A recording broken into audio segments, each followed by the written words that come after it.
Saat dirinya tenggelam dalam rasa frustasi, tiba-tiba pintu ruangannya terbuka.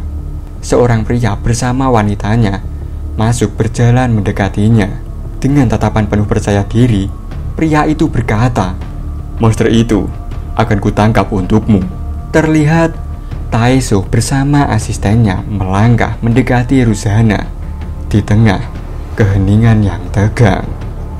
Arctic Monster itu adalah monster triple S rank pertama. Dengan tampilannya seperti itu, markas kutub utara Rusia dihancurkan. Pemerintah Rusia yang tidak peduli pada Gate dan monster mengerahkan seluruh pasukan mereka, tapi gagal untuk menahannya. Pada akhirnya, setengah bom nuklir yang dimiliki oleh negara itu digunakan. Tapi, monster itu tidak mati dari serangan tanpa mana, dan karena kontaminasi radioaktif, wilayah utara Rusia menjadi tanah monster. Setelah itu, untuk memulihkan dana mereka mendeklarasikan perang melawan Amerika. Melihat Taeso datang dan bilang bahwa dirinya akan mengalahkan Arctic Monster, Ruzana berkata, "Kau seorang hunter Korea rank S?" Sungguh konyol, datang kemari tanpa permisi. Lalu apa? Membual bahwa kau seorang hunter rank S akan mengalahkan Arctic Monster. Apa kau ingin mati? Dengan kata-kata dingin itu, Ruzana mengerahkan kekuatan gravitasinya pada Taeso, menekannya hingga tubuh Taeso terdorong ke bawah. Di bawah tekanan yang luar biasa, Taeso menahan diri dan berkata, "Anda berada di sini karena monster itu. Saya dengar Anda juga dipeloncongi oleh Amerika." "Bajingan!"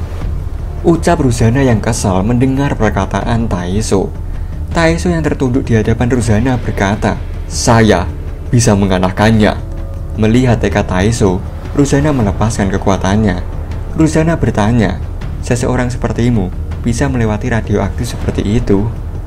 Taeso menjawab, "Benar." Ruzana bertanya kembali, "Apa kau akan menggunakan shield? Sesuatu seperti itu tidak berguna untuk melawan radioaktif dalam konsentrasi tinggi." Setelah Ruzana menanyakan hal itu, Taeso menunjukkan sesuatu pada Ruzana. Melihat sesuatu yang ditunjukkan Taeso, Ruzana sangat terkejut. "Kau? Apa yang kau?" Ruzana melihat sebuah kekuatan yang menggeliat, mengerikan di dalam diri Taeso. Di dalam diri Taeso, ia melihat kekuatan yang menggeliat dengan aura mengerikan, berwarna-warni dan berdenyut, seakan memiliki kehidupan sendiri. Energi itu bukan hanya kuat, ia terasa gelap, tak terkendali, seperti sebuah kekuatan yang bisa menghancurkan apa saja di sekitarnya. Setelah melihat sekilas energi Taeso, Ruzana berkata, "Terlepas dari itu, jika kau mengalahkan Arctic Monster, aku akan memberikan 30%. Tidak, setengah dari mana stone monster itu." Taeso menjawab, "Terserah." Taeso berjalan keluar meninggalkan asistennya bersama Ruzana, sembari berkata, "Saya akan membunuhnya dan segera kembali." Dan sekarang, kita kembali bersama Kang Ji-hyung yang tengah disiksa tanpa ampun oleh Lukas. Lukas duduk tenang di hadapan Kang, namun serangannya terus dilancarkan tanpa henti. Tubuh Kang telah dihancurkan berkali-kali hingga menjadi partikel-partikel kecil. Meski begitu, Kang terus beregenerasi, mencoba bertahan hidup dan berlindung di balik dinding. Sambil bersembunyi, Kang merasa keputusasaan menyelimuti dirinya. Ia berbisik dengan suara gemetar, Ini aku tidak bisa menghadapinya. Apa yang harus aku lakukan?" Saat Kang berusaha mencari keberadaan Lukas, tiba-tiba ia merasakan kehadiran sosok mengerikan di belakangnya. Lukas muncul tepat di belakangnya dengan senyum dingin yang menghantui. Kang yang tersentak oleh kemunculan Lukas langsung menusukkan tulang tajamnya ke arah sosok itu tanpa berpikir panjang. Tulang tajam itu menembus tubuh Lukas. Namun, tubuh Lukas telah menjadi cahaya yang tak tersentuh. Semua serangan yang ia lancarkan menembus tubuh Lukas tanpa meninggalkan luka, seperti menusuk bayangan yang tak nyata. Berada di dekat Kang, Lukas langsung memeluknya erat-erat, sembari berkata, "Benci dan sakiti aku sepuasmu. Jika itu membuatmu lebih baik dengan cara seperti itu. Tapi meski regenerasimu itu tidak terbatas, aku akan terus membunuhmu tanpa penderitaan." Kang yang terus dihancurkan oleh Lukas berkali-kali mulai jengkel dan berkata dalam hati, "Bajingan, kemampuanku adalah exoskeleton manifestasi. Aku bisa menutupi kulitku dengan exoskeleton, tapi itu disertai dengan rasa sakit yang luar biasa. Sakit sekali. Brengsek. Setiap saat, rasa sakit ini sangat menyiksa, tapi aku menahannya melalui balas dendam dan harapan. Namun serangan instan Dead Lucas yang membuat regenerasi segera terulang kembali dengan mudah melampaui seluruh rasa sakit sebelumnya, dan itu melampaui batas. Setiap kali Kang beregenerasi, Lucas dengan kejam memeluknya kembali hanya untuk menghancurkannya menjadi kepingan-kepingan tanpa ampun. Hal ini terus berulang berkali-kali, seolah Lucas tak peduli berapa kali pun Kang bisa bangkit. Ia seakan bersumpah untuk terus memeluk dan menghancurkannya sampai Kang tak lagi mampu bangkit, sampai tubuh dan semangatnya benar-benar hancur. Di sisi lain, Kang yang terus mengalami kematian instan dari serangan Lucas mulai dilanda rasa sakit yang semakin mengerikan.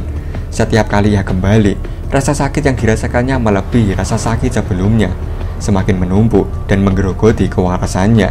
Siksaan itu menjadi seperti lingkaran tak berujung, menyiksa tubuh dan jiwanya tanpa henti.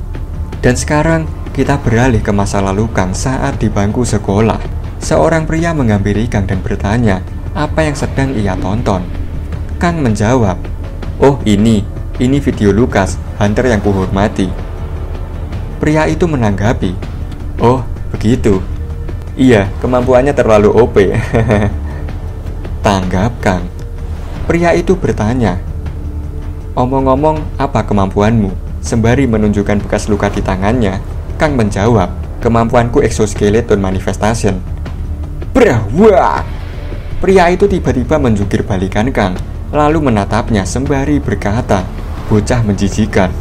Teringat dengan penderitaan yang selalu ia terima, Kang yang kali ini mengalami penderitaan tanpa henti bertanya, "Kenapa aku harus merasakan rasa sakit ini?" Kang Ji-hyung bertanya-tanya dalam keputusasaan. Mengapa tragedi demi tragedi terus menimpa hidupnya? Sejak masa sekolah, ketika ia menjadi korban perundungan yang brutal, hingga ibunya yang tak berdosa turut menjadi korban. Setelah ia kembali dan membalaskan dendamnya, ia harus berjuang keras untuk pulih dan bertahan hidup. Namun, sekarang saat ia sedang berjuang mati-matian, idolanya yang dulu ia kagumi malah berubah menjadi malaikat mautnya. Kang yang terus dilanda penderitaan tanpa akhir berteriak keras dalam hatinya, meluapkan seluruh kesedihan dan kemarahannya. "Kesalahan apa yang telah aku berbuat?" Sebuah suara muncul dari dalam dirinya. Dirinya yang lain. Sosok itu berkata tegas, "Mari akhiri ini. Lucas benar, jika kita hidup akan ada lebih banyak orang tak bersalah yang mati. Tapi jika kita mati, ibu akan tetap hidup.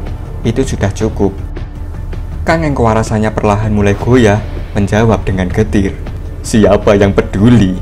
Saat itu, tubuh Kang yang terkurung dalam pelukan Lucas tiba-tiba diselimuti oleh kilatan cahaya merah yang memancar ganas.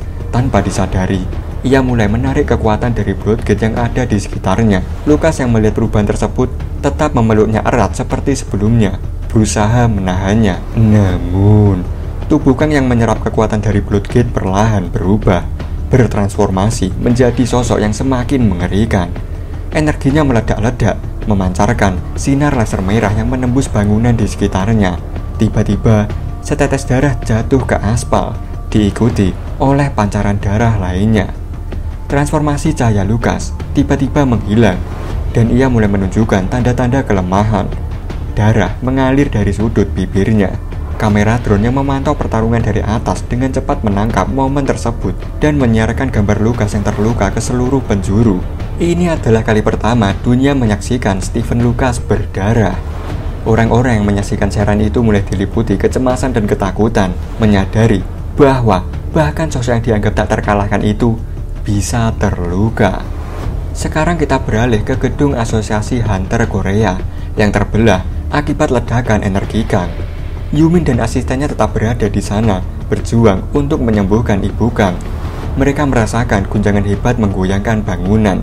Namun, yang membuat asistennya lebih khawatir adalah kondisi Yumin yang tampak memaksakan diri dengan mengerahkan seluruh tenaganya. Yumin yang sudah hampir mencapai batas kemampuannya, akhirnya roboh juga.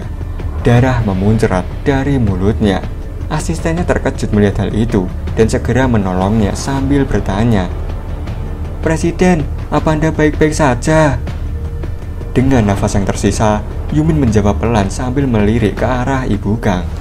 "Perawatannya selesai. Dan akhirnya, dengan perjuangan keras Yumin, Ibu Kang yang telah tertidur selama 5 tahun perlahan membuka matanya.